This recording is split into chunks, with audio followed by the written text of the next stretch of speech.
Alors, on a commencé sur la semaine passée qui parlait de paléoanthropos, avec la paléoanthropologie. On a dit qu'on aura une conférence d'ici le 15. Je vous invite vraiment à inviter les sceptiques, parce que j'adore les sceptiques. J'aime beaucoup les sceptiques et moi, on est cousins. J'adore les sceptiques. Et je voudrais que nous puissions étudier comment l'homme a pu se développer, parce que c'est aujourd'hui et où est-ce qu'on va demain. C'est un devoir que j'ai reçu. Même si je tiens à cœur le premier, je trouve que la réforme politique est très importante pour la société. Mais ceci aussi est important parce que nous sommes à l'ouest. Ok, on y va. Parlons de chose. On a deux sujets à prendre, mais je prendrai un par jour aujourd'hui. La semaine prochaine, j'irai avec l'autre. Même si vous ne comprenez pas tout, c'est pas grave. Le plus important, c'est d'être là et écouter quand même. Comme ça, moi, quand je vais poser cette image, si je mettrai des références à côté, pourquoi la conférence, c'est plus clair pour nous tous. Alors, dans la paléoanthropologie, comme j'ai défini, paléoanthropologie, ça veut dire les hommes anciens, ou les humains anciens. Alors, il y a trois choses que je voudrais qu'on puisse élaborer. Parce que on a beaucoup parlé de la Bible, des erreurs de la Bible. Je ne sais pas si on va passer par les mots aujourd'hui, parce que ça ne m'intéresse pas. Même si je pense qu'on va peut-être faire un petit détour pour avoir un peu plus d'intelligence. Alors, on a deux thèmes qu'il faut qu'on emploie aujourd'hui, que je vais définir. Mais on va faire un aujourd'hui et l'autre, on va le faire la semaine prochaine. Alors, dans le développement des hommes anciens ou des êtres humains anciens, paléo veut dire ancien, anthropos veut dire forme humaine. J'explique que les homonymes ou les hominidés, ce sont des êtres primates qui marchent à quatre pattes, qui ont quatre pattes. Et au cours de l'évolution ou du développement de l'homme, parce que c'est de l'homme dont on parle des animaux, s'il y a des questions sur comment les animaux sont développés, je le ferai. S'il y a des questions sur comment les algues sont développées pour devenir autre chose, je le ferai, parce que ce n'est pas très difficile, c'est très facile. Mais aujourd'hui, je veux qu'on puisse définir deux choses, les génotypes et les phénotypes. Mais je subdivise ça en deux. Ok? Ça va dire. On va seulement y aller avec la force. Alright? Ne vous inquiétez pas, il y a la prière après. La prière va gérer le phénotype. Donc on a le génotype et le phénotype. Mais je veux qu'on puisse se focaliser plus aujourd'hui sur le phénotype. Et la semaine prochaine, la semaine après, on va se focaliser sur le génotype. Alors, le génotype est le génome. Ça veut dire l'ADN et la transmission héréditaire. Donc on parle de génotype. Ça veut dire l'ensemble des informations héréditaires qui sont transmises de la mère à l'enfant. Ok? Et aussi, ici, on va plus que ça, dans notre définition, c'est juste qu'il faut savoir que cette transmission de la mère à l'enfant se passe à travers les gènes XX, la spécificité mitochondriale joue un rôle important pour cette transmission. Et je m'arrête parce que c'est quand même que ça ne pas tous les chrétiens comprennent. Il faut savoir que le séquençage des ADN a un niveau très élevé. Aujourd'hui, on peut séquencer des millions de bases. C'est facile aujourd'hui d'avoir les mandibules d'un primate et de faire un séquençage du génome et de voir son arbre généalogique. De connaître à quel moment ça a été. Aujourd'hui, on est trop avancé pour qu'on ait des débats idéologiques de bagarre, comme je vois sur ma page. Sur ma page, vraiment, c'est devenu maintenant le terroir des bagarres entre les Africains et les Européens. Ils sont sur ma page, je dis non, c'est faux. Il faudrait que les Africains qui partent à l'école partent à l'école. Right? Je pense qu'on va pas à l'école, pas à l'école pour avoir les diplômes, pour avoir les diplômes. Alors, le côté phénotype, ok, phénos, veut dire caractéristiques physiques. Ok, des caractéristiques visibles. Ok, c'est-à-dire, quand on parle de phénotype, ça veut dire c'est la morphologie, le développement et le comportement. Aujourd'hui, je voudrais qu'on puisse parler plus du développement phénotypique. Qu'est-ce qui nous caractérise, les homonymes ou les hominidés, comment est-ce qu'on a pu se développer au cours des millions d'années. Pas des millions d'années. Et je ferai l'effort de mettre les caractéristiques à côté l'écran pour que tous connaissent. Donc ici, il est important de savoir que nous ne sommes pas à l'image de Dieu. Et j'ai écouté, bon c'est vrai que ça fait mal de le dire parce qu'on a toujours sur ça. Désolé. Si c'est le cas, désolé parce que ce que j'essaie de démontrer ici, c'est que l'homme qui se développe au cours des millions d'années, Dieu a donc quelle image? Vous savez que l'image de Dieu change. Pourtant il est le même. Donc ici, c'est vrai que ça gêne beaucoup quand j'écoute mes collègues le dire, son image de Dieu. Ça montre à quel point on est limité à une atrophie cérébrale grave à cause de ce qui s'est passé. Donc aujourd'hui, je voulais qu'on puisse prendre le développement cérébral et mandibulaire. On en parle.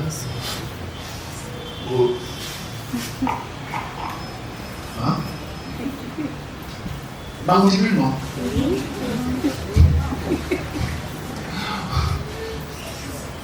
Oh, ici. Encore on met un peu en fait, je vais le regarder. Oh mon Dieu, tu as dit Seigneur. Donc,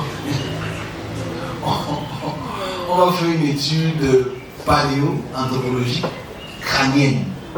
On va essayer de déterminer les différents types de crânes, leur nom, et où est-ce qu'on les a trouvés, sur quel territoire on les a trouvés, dans quel type de conditions on les a trouvés, pour que nous, avec cette approche que je vais lire, parce que j'ai préparé le texte, avec cette approche que je vais lire, le but ici, ce n'est pas d'entrer un débat, c'est de savoir ce que nous sommes aujourd'hui, nous sommes le produit de ce qui était hier.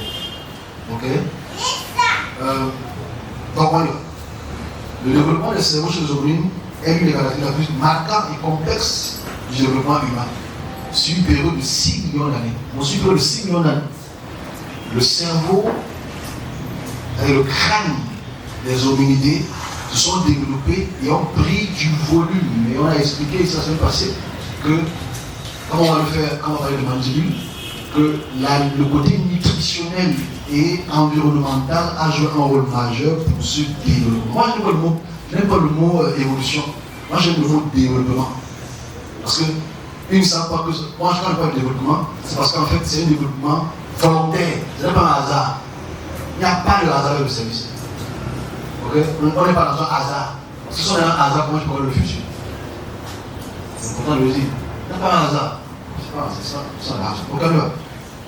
Suivant le signe, le volume cérébral a presque quadruplé. C'est-à-dire que j'ai vu les gens se déranger sur mon poste quand on a montré un australopithèque qu'on a découvert en Afrique du Sud, qui a un crâne très petit. Ils sont pas non, c'est le chimpanzé. On va en parler parce qu'il faut que les gens comprennent, parce que les gens sont dans l'émotion. Parce que cette image, c'était l'image de Dieu avec un gros crâne comme ça. Et si on passe d'une taille similaire à celle d'un grand singe, à celle d'un humain moderne, cependant cette croissance n'a pas été linéaire, elle n'a pas été souple. C'est le résultat des interactions et de nutrition. On va commencer par, il y a 4 millions d'années. Je mettrai l'image à la gauche. On va commencer par les australopithèques, qui sont vraiment robustes au niveau de leur cerveau et au niveau des mandibules un peu avancés. Ici, le volume cérébral des australopithèques comme Afarensis ou les australopithèques africanus, qu'on a découvert au Kenya, qu'on a découvert en Namibie, qu'on a découvert en Afrique du Sud. Je mettrai les images en tête. Ont environ une taille de 400 à 550 cm3, qui est comparable au grand singe d'aujourd'hui. Même s'il n'y a pas eu d'augmentation au niveau de la taille du cerveau, qui était à ce stade-là, le changement subtil dans l'organisation corticale est une tendance bipédique. Il faut savoir que les bipèdes marchent droit, c'est-à-dire les Homo erectus, et forcément ça change au niveau du crâne. Parce que la colonne vertébrale ici est droite, plus ou moins droite, donc la caricature du crâne doit automatiquement changer. Ok, on continue. On va au genre Homo. Le genre Homo, on a 2 500 000 avant notre ère. 2 500 000 d'années. 5600 comme la Bible dit. avec l'émergence du genre homo, c'est-à-dire que ceux qui se rapprochent plus de nous. Homo, ici, il dit un. Ok? Homo habilis, ici, le volume du cerveau a augmenté. On se rend compte qu'il le semble peut-être. En Homo habilis, on augmente de 100 cm3. Bon, ici, on est à 650 cm3 de volume du cerveau. Et il faut comprendre que ce volume du cerveau qui s'accroît et qui augmente, c'est juste par rapport à sa nutrition. Ici, le Homo habilis, comme on le sait, a découvert déjà la pierre taillée. Il s'est déjà taillé la pierre. C'est déjà avec les pyrites. Les pyrites, ce sont les pierres qui alimentent le feu. Ils peuvent déjà cuire la nourriture. Donc la taille du cerveau augmente. Les protéines sont digérées plus facilement. Elles mangent moins d'herbes qui sont indigestes. Elles mangent plus de protéines qui permettent à leur cerveau de prendre du volume. Alors ça, je fais le rapport rapidement. Je vous souhaiterais quelque chose pas. Ça m'intéresserait vraiment que vous sachiez comment vous étiez. Alors, vous allez voir, je veux mettre du ciel, parce que je veux mettre une nouvelle découverte qui a été il y a quelque temps. On a trouvé cette chance extraordinaire qu'on a trouvé cette ossature peut-être en Afrique du Sud, presque entière. Il manque seulement la jambe gauche, mais elle est presque entière. Elle est assez courte. Ouais, et c'est très intéressant de voir à quel point elle nous ressemble pas mal. Elle n'est pas très des pygmées en fait. On est des millionnaires ici. On continue. Alors, cette période est marquée par l'apparition des premiers outils lithiques, comme je disais tout à l'heure. Et quand je parle des outils lithiques, ceux qui étaient sur l'année passée, j'ai expliqué une expression visuelle du 10 juillet 2024, pour lesquels le service m'a transporté dans le passé très longtemps.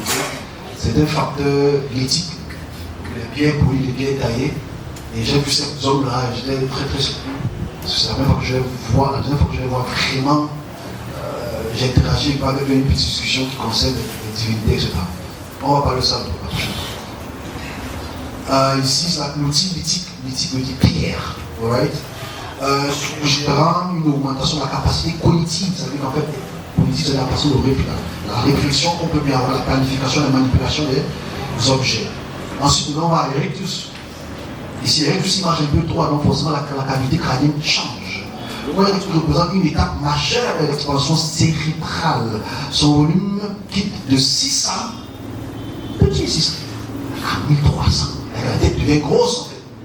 Vous imaginez une grosse tête, par contre, quand vous avez une grosse tête, c'est que vous êtes au erectus. Le homo erectus, non, c'est pas une blague, c'est vrai. On a une grosse tête, hein. On a une immense tête. Quand tu prends un petit chimpanzé, une toute petite tête, il va peut-être taper ses gros muscles. Alors, le homo erectus ici a un volume qui prend plus de la moitié, c'est-à-dire on a 1300 cm3. Cette espèce a été premièrement migrée hors de l'Afrique. C'est le Homo erectus, vu qu'elle marche à plus ou moins à deux pattes, elle marche à droite, c'est elle qui s'exporte hors de l'Afrique progressivement. Et on a expliqué cela ici.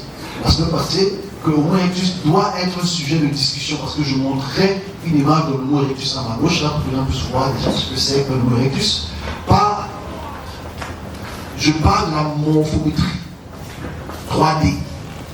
Ça veut dire celui qui étudie ces ossements humains, on parle de la morphométrie. Okay. Très intéressant de voir à quel point l'Homo erectus on retrouve ces passages au niveau du crâne. Mais on a beaucoup plus de mandibules. On va expliquer pourquoi il y a beaucoup plus de mandibules que le crâne. Et il faut oublier que quand on parle de mandibules, on a une spécificité que les dentistes n'aiment pas. Mais il faut que les dentistes arrêtent de le faire. Pour que si on te découvre un jour quelque part, on a parlé de tartre. Si on est mis à le tartre. Le tartre, c'est très important pour savoir ce que tu mangeais. On va parler de ça. On est ensemble. Les Homo heidelbergensis, ou les Néandertals. Là, on a 700 000, ça croit, 30 000 ans. Ici, on considère comme l'ancêtre commun du Néandertal, le Homo sapiens, avec le cerveau d'une taille comparable à celle de l'homme moderne. Leurs capacités cognitives sont attestées par les outils sophistiqués. Il faut savoir qu'à partir de 700 à 30 000 ans, il y a déjà, on découpe déjà les objets, on utilise déjà le feu avec beaucoup de précision, on est déjà très très avancé dans notre technologie ancienne. On a bien les habits, je ferai même une conférence ce jour-là, je montrerai les habits que les images des habits que la région orientale portait déjà, de la région soviétique. Bon, là, on a le Homo sapiens, je mettrai l'image. Le cerveau de l'Homo sapiens est caractérisé par une forme globulaire, c'est comme un globe, comme nous aujourd'hui plus ou moins, et un développement marqué par le lobe frontal. On voit que le lobe frontal est un peu plus avancé, associé à une fonction cognitive supérieure à celle de l'inflation. Naturellement, ici, ce lobe frontal qui est avancé nous permet d'avoir un meilleur langage cognitif. Ici, on a le volume du cerveau est à 1350 cm3. C'est vrai intéressant quand les études ont montré que ce cerveau des autres a légèrement diminué par rapport à la taille. On va expliquer pour la diminution de la taille aussi tout à l'heure, sans que ça n'implique une diminution de l'intelligence. Et je pense qu'on aura. Les facteurs qui influencent le développement cérébral sont sérieux, pour le changement d'alimentation. L'accès à la source de nourriture plus riche en nutriments, notamment la viande, les aliments cuits, permet d'avoir de fournir beaucoup plus d'énergie. Parce que je l'ai dit la dernière fois que le cerveau humain est un énergivore. Ça trouve l'énergivore forcément. Plus tu as un cerveau grand, de plus tu as besoin de manger. Voilà pourquoi ceux qui mangent beaucoup n'ont pas d'origine. C'est une blague. Tu vois parce que c'est la fabrication des outils aussi, on a tout ça pu développer sur le développement de langage. Et le changement de l'environnement, parce qu'à partir de cette période, on a commencé à plus se déplacer, donc forcément, en se déplaçant, on a commencé donc à avoir des différents types phénotypiques. Certains sont devenus les écodèmes, certains sont devenus les leucodèmes, etc. Et là, le codème, c'est vraiment Yaouni, là. C'est très récent. La coévolution du cerveau, l'augmentation de la taille du cerveau chez certains hominidés a pu accompagner d'une augmentation de la taille du cerveau, bien qu'en relation avec l'autre ne soit pas simple. Et encéphalisation, c'est la taille, soit un indicateur pertinent. Je finis, parce qu'après je vais aller sur les mandibules. Ici, quand on parle du cerveau, ce qui nous distingue des grands singes, les ponginés, si on disait ici, c'est notre taille du cerveau, notre capacité cognitive d'intelligence, pour pouvoir gérer certains facteurs qui nous sont propres aujourd'hui. Le deuxième facteur qu'on a, c'est le mandibule. On y va. Le développement des mandibules chez les hominidés sont un processus de multifactoriel influencé par le changement dans l'alimentation aussi, l'utilisation des outils. Chez le prognatisme, chez les premiers hominidés comme le sauripithèque, la mâchoire était plus avancée et robuste, similaire à celle des grands singes. Les sapiens est resté quasiment intact. La taille des mandibules et des dents, au fur et à mesure de l'évolution, observe une réduction de la taille des mâchoires. Parce qu'elles mangent de moins en moins d'aliments durs, puisque à cette période-là, on commence à être utiliser des aliments à travers le feu qui adoucit un peu les nutriments. Donc le changement aussi est dû aux fibres. Avant, on mangeait des fibres très dures. Les premiers hominidés avant un régime alimentaire riche en végétaux noirs, graines, parfois les viandes non transformées. Il y a ici donc une mastication très très solide.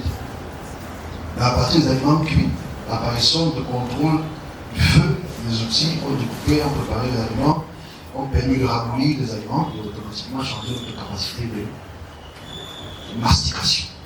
Cela a favorisé la réduction de la taille des mâchoires, des dents. Les études montrent que la population de chasseurs-cueilleurs qui consommaient des aliments bruts avait des mandibules plus robustes. Ensuite, maintenant, la bipédie. Le pied, transition vers les bipèdes a modifié la distribution des forces des mandibules, la structure environnante. Bien que le lien direct avec le dysfonctionnement articulaire temporel, c'est-à-dire que les mandibules ont pu évoluer sur le site. Ça aussi évolue nos capacités de communication, de langage. L'encéphalisation, c'est la réduction de la taille des mâchoires et des muscles. Donc l'articulation aurait pu libérer l'espace crânien, contribuant au développement du cerveau et l'apparition du menton aussi. Une caractéristique distincte des Homo sapiens est la présence d'un menton séant. La parole aussi a eu son rôle important. Donc si on prend ces mandibules que j'ai déjà affichés à gauche, c'est important de voir la distinction entre nous et les grands singes qui nous caractérise tous. Alors si je prends cet exemple, parce qu'en fait je veux juste que le service puisse avoir cette connaissance de notre développement qu'on a pu avoir au cours des millions d'années. Le vrai problème ici, c'est vulgariser ces recherches, vulgariser ces conférences, et faire en sorte que les jeunes garçons qui sont là, les jeunes filles qui sont là, sachent qu'il y a, comme ils disent que c'est la science, c'est faux. Il faut savoir qu'il y a des preuves archéologiques. Et que ces preuves archéologiques doivent nous servir à savoir ce que nous étions, ce que nous sommes aujourd'hui, et ce que nous serons demain. Je ne veux pas entrer dans les débats bibliques, ça ne sert à rien. Le plus important, c'est de savoir que le mot rectus, jusqu'à le sapiens sapiens, on a près de 3 millions d'années. Ok? 3 millions d'années, c'est beaucoup. C'est-à-dire que l'homme marche depuis des millions d'années. L'homme se développe dans son monde depuis des millions d'années. Et les religions aussi, en parallèle, se développent depuis des millions d'années. Le vrai problème ici, c'est le narratif. Le narratif que nous avons imposé depuis des siècles, des siècles, qui nous ont dévié des réalités de ce qui se passe. La conférence qu'on fera, je montrerai, je ferai aussi avec cette vidéo aussi, je montrerai les sites archéologiques, je mettrai les noms, je mettrai les dates, que ces noms et ces dates puissent nous servir à savoir que c'est ça. Maintenant, ça ne va pas enlever les sceptiques, on ne croit pas en ça, c'est Dieu qui peut tout faire. Parce que j'ai eu une discussion avec un communiqué sur ma page, il était non, Dieu peut tout faire, il essaie de m'expliquer comment Noé ses enfants peuvent peupler la terre. Il essaie de m'expliquer, je pense qu'il a écouté la discussion le dimanche, il essaie de m'expliquer comment Noé a pu peupler la terre, que Dieu peut tout faire. Je dis, qu'est-ce que ça veut que Dieu peut tout faire? Je dis, en fait, tu as tellement de temps que tu veux nous prouver que tu peux tout faire. Parce qu'on va sur le Gilgamesh qui parle de lui, je dis non, c'est plutôt eux qui ont plutôt volé chez les Juifs. Les Juifs étaient là avant. Je dis, mais tu réalises qu'en fait, il veut tellement avoir raison, le jeune homme. Mais il ne sait pas que l'histoire ne peut pas mentir dans son sens, puisque c'est gravé sur une pierre. Il faudrait que les Africains s'émancipent. Il faudrait une émancipation cérébrale. Et ce qui est dérangeant à la fin, c'est que j'ai remarqué quelque chose. Alors qu'on a su le procès des sujets, on a fini pour le bien. Je vous assure qu'on a fini pour le bien. Voilà. Donc, vous savez que c'est faux. Donc, je vous assure qu'on a fini pour le bien. Voilà, c'est fini. Si j'apprends qu'après, c'est faux. C'est faux. Donc, en fait, moi j'ai un problème avec mes collègues, mes amis, et je comprends idéologiquement leur point de vue. J'accepte même leur point de vue parce que nous sommes nés dans une surface, africaine, camerounaise, qui nous impose une notion idéologique, etc. Forcément, quand tout le monde, nous sommes des boutons, hein. C'est pas une insulte. Alors, comment est-ce que le cerveau, on a parlé du cerveau tout à l'heure, comment est-ce que le cerveau humain agit? Pour l'économie de l'énergie. Le cerveau humain agit, ça veut dire, si tout le monde va à gauche, pour que lui ne réfléchisse pas s'il va à gauche, si tout le monde va à gauche, c'est bon. Le cerveau humain est très très sensible. Nous sommes des moutons cérébralement. C'est-à-dire, en fait, on est prêt à suivre la masse parce que la masse va avec la masse. Sans se poser la question, la masse est bonne. Et forcément, cette masse qui est bonne ou mauvaise, nous, en tant que société humaine, on vit en groupe, on veut rester en groupe. Et celui qui se met à l'encontre du groupe, automatiquement devient un paria, un méchant, le diable. 7, 7, 7, 8, 8, 8 et 12, 12, 12 à la fin. Bon, le vrai problème ici, c'est cérébralement, qu'est-ce que nous savons?